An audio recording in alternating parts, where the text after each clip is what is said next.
But it was wonderful, and some people travelling quite a distance to be here today, and it was wonderful, you know, to see that happening. And at long last, Timothy O Neill Lane will get the honour well due to him, and maybe in the future generations he might be more widely known than what he has been in the past. So, Tommy Donna Boralacas, as over Yensha, our son, as son of Gaeliga. Is told over Utah for Falcons Kasha Temple Fihib Liatháin Walter. He shakes Seharu Gurteen Niallach. He was really worked very hard, and he spent a lot of his own money. The last book was launched 3 times, and I enjoyed launches with meeting nice people and spreads like this, and the only way to have another launch was to write another book. So here's my second book, and here's another launch.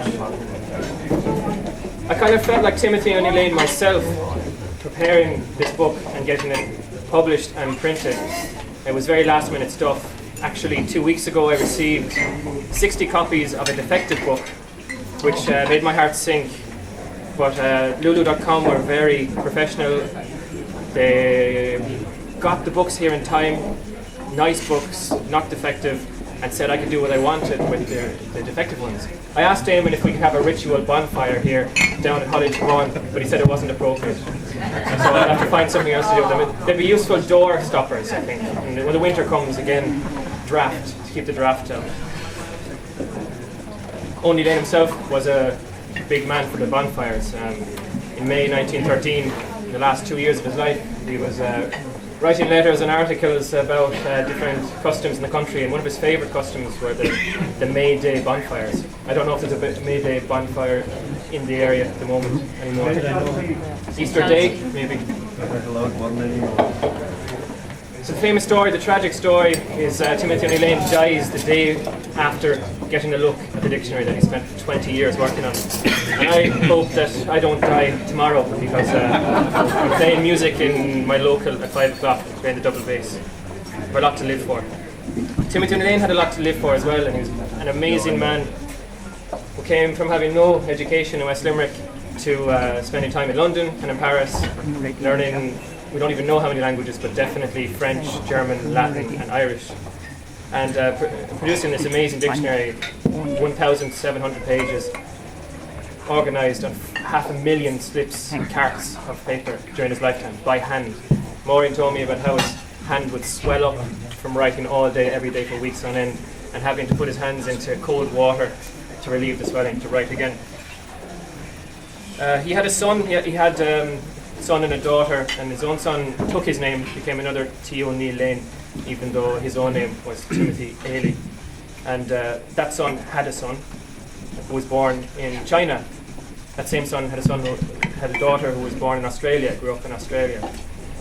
I'm talking about Timothy O'Neill Lane's grandchildren, the grandson and the granddaughter, who didn't meet each other until the 60s, who didn't know about each other until the 60s. And thanks to John O'Sullivan, who's here somewhere, who's an amazing man, who's also to be thanked for the books even being here. John went to collect these books in Shannon for me yesterday. John provided me with a letter, which is a letter of Timothy O'Neill Lane's grandson to Timothy O'Neill Lane's granddaughter, getting to know each other for the first time on a sheet of paper. And as Timothy Martin O'Neill Lane said, this is the stuff of novels. It's an amazing cinematic story.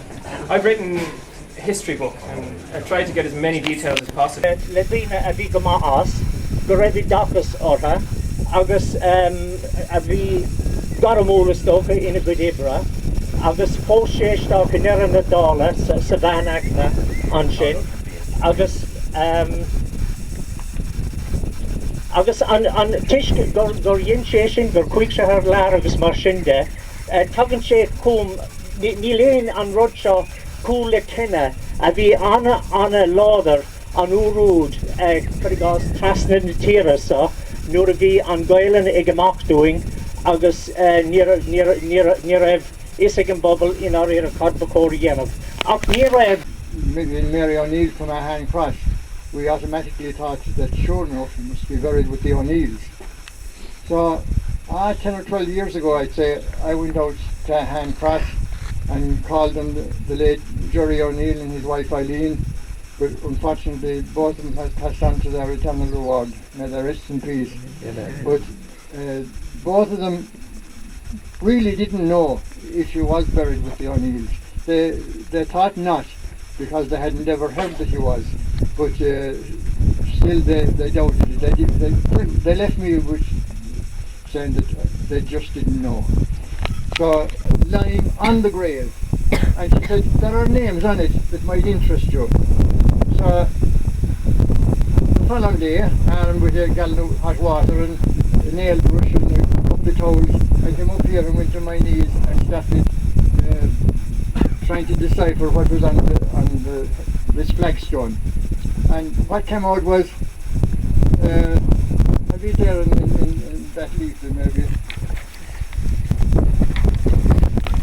The Irish race with an adequate English-Irish dictionary is the result of many years of thought and labour.